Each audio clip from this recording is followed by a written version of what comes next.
Welcome to our YouTube channel CCA academy. I hope आप सब बढ़िया होंगे। तो आज मैं फिर से लेके आया हूँ फिजिक्स की PYQ series for TGT exam.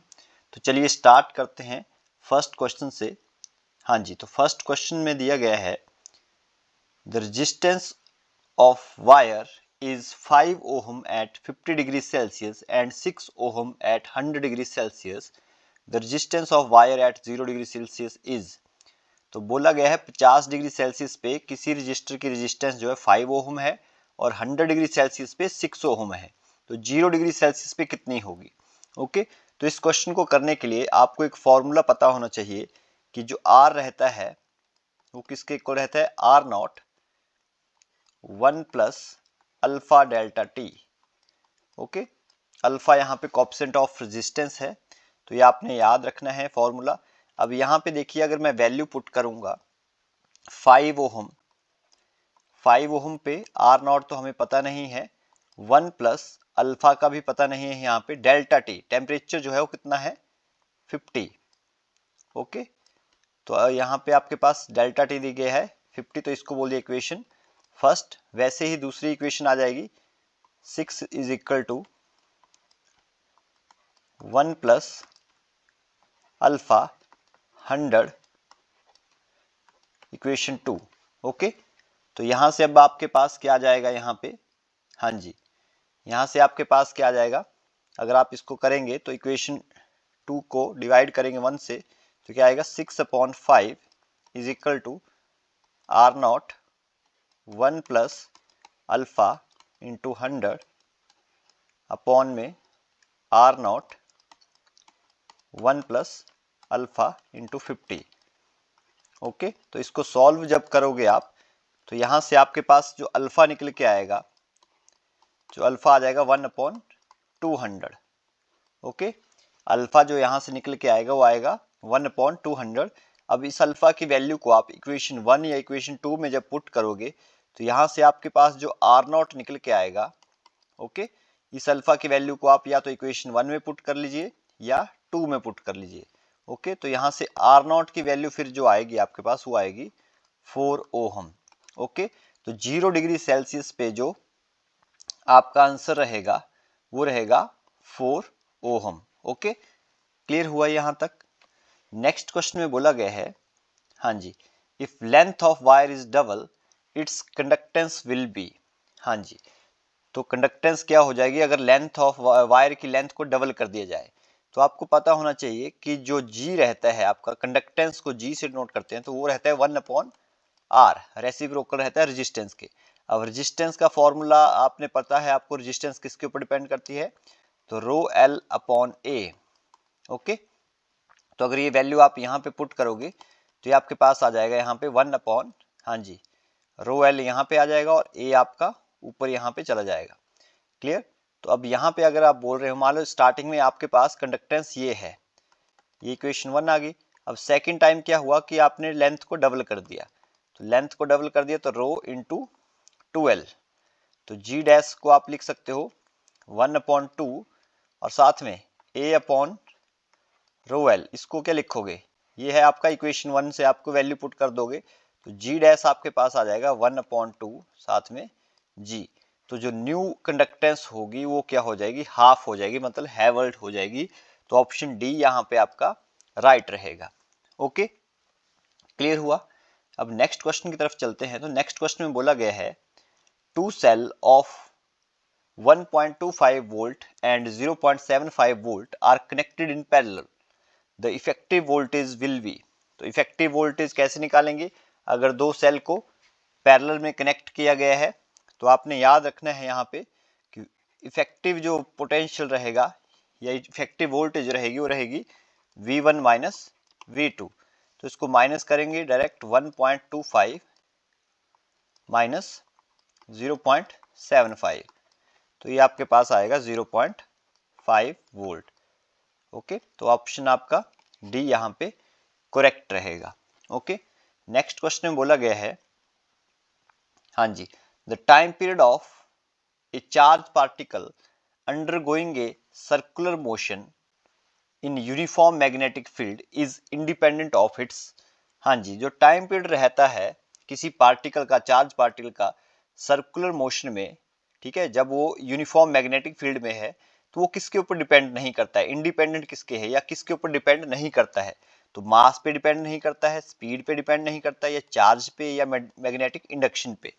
तो इसके लिए आपको पता होना चाहिए कि मैग्नेटिक फोर्स कितना लगता है जब किसी आप, हाँ जी, मान लो आपके पास ये कोई वायर है जिसमें से करंट आई फ्लो कर रहा है और इसको आपने यूनिफॉर्म मैग्नेटिक फील्ड के बीच में रखा हुआ है, तो इसके ऊपर कितना फोर्स लगेगा, तो उसका रिजल्ट आपको याद रखना है कि कितना मैग्नेटिक फोर्स लगता है, F V is equal to Q V B.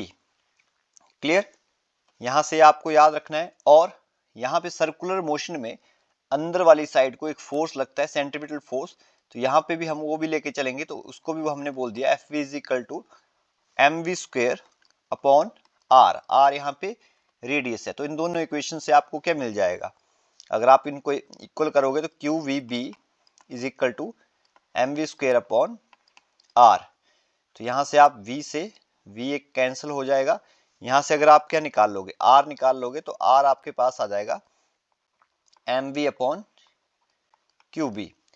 Clear, अब आपको पता है जो आपका एंगुलर वेलोसिटी रहती है वो किसके इक्वल है, 2 पाई बाई टी।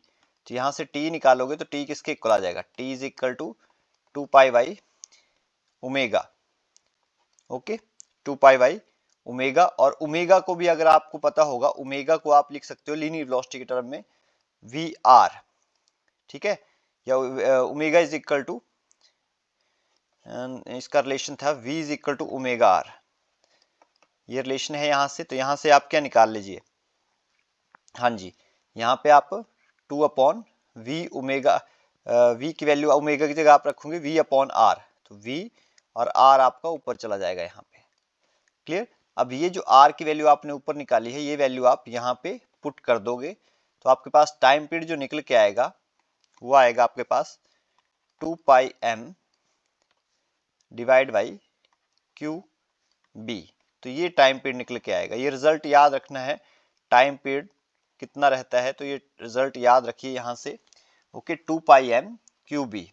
ओके, तो यहाँ पे देखिए मास का भी बात हो रही है, हाँ, चार्ज की बात हो रही है, और बी मैग्नेटिक इंडक्शन की भी बात हो रही है, बट यहाँ पे स्पीड की कोई बात नहीं हो रही है।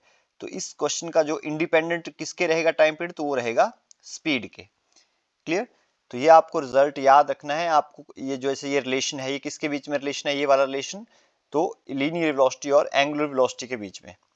तो v is equal to omega R, यहाँ से ओमेगा निकाल सकते हो आप v अपॉन आर, और v अपॉन आर की वैल्यू हमने यहाँ पे पुट कर दी है, यहाँ पे, जैसे यहाँ पे ये वाली वैल्यू। ओके, ओमेगा की वैल्यू आप ऐसे समझ लिए, ओमेगा की जगह पे हमने v अपॉन आर रख दिया है। Okay, clear.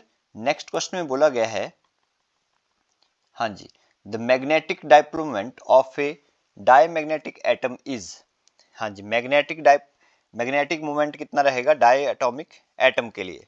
ओके, तो डाई एटॉमिक एटम कैसे होते हैं, पहले तो ये पता होना चाहिए, जो क्या होते हैं, material which are weakly repelled by magnet.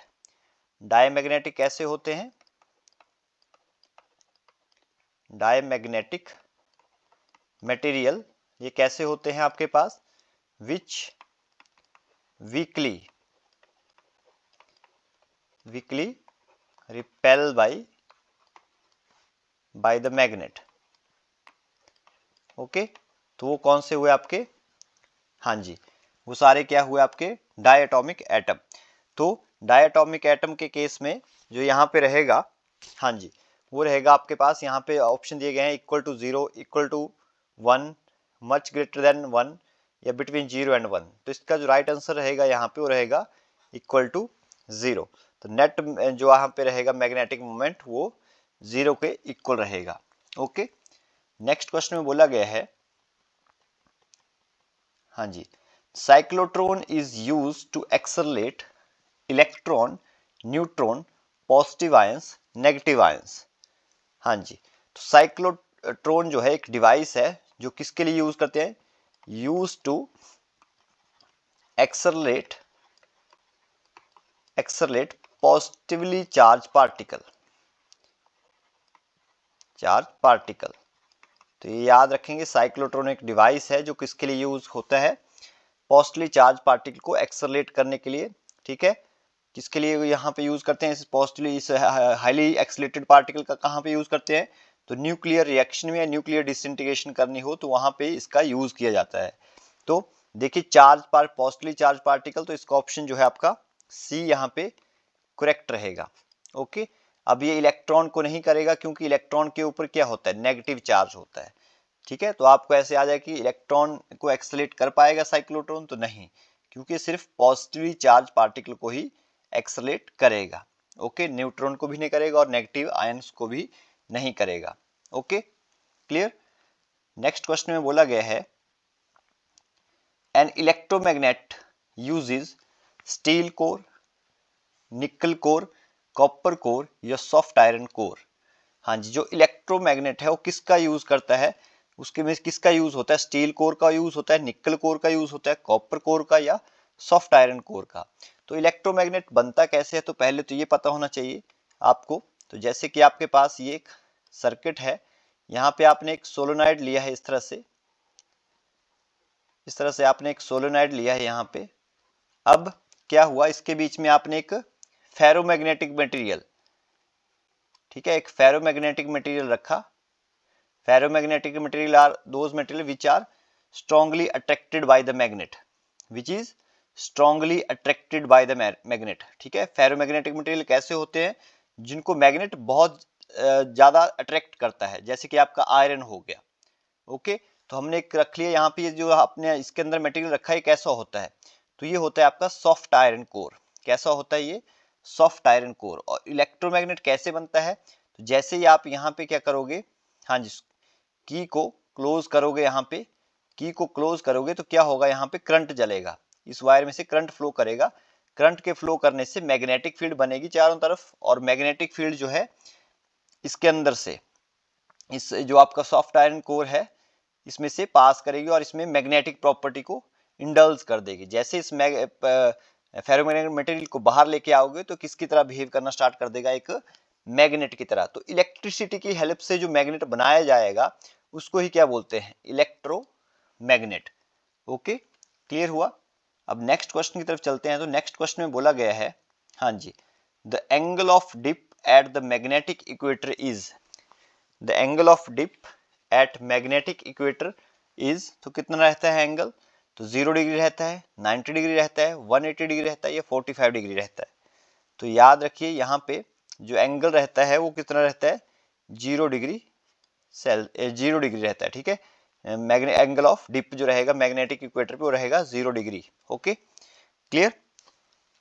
तो डायरेक्ट क्वेश्चन है ये, आपको याद रखना है। नेक्स्ट है, लास्ट क्वेश्चन है इस सेक्शन का। हाँ जी, एन इंडक्टर में स्टोर एनर्जी इज, हाँ जी, इंडक्टर है कैसी एनर्जी स्टोर करता है, तो आपको याद रखना है, हाँ जी, वो मैग्नेटिक एनर्जी स्टोर करता है या इलेक्ट्रिक एनर्जी, या इट्स कॉइल, या इस इलेक्ट्रिक और मैग्नेटिक फील्ड दोनों। तो याद रखेंगे जो इंडक्टर है वो कैसी एनर्जी स्टोर करता है, तो ऑप्शन बी इसका राइट रहेगा, मैग्नेटिक एनर्जी जो है उसमें स्टोर होती है। Okay, clear. तो ये था इस सेक्शन का लास्ट क्वेश्चन। आई होप आपको ये वीडियो अच्छी लगी। अगर आपको वीडियो अच्छी लगी तो प्लीज़ वीडियो को लाइक करें, शेयर करें और हमारे चैनल को सब्सक्राइब करें। Thank you.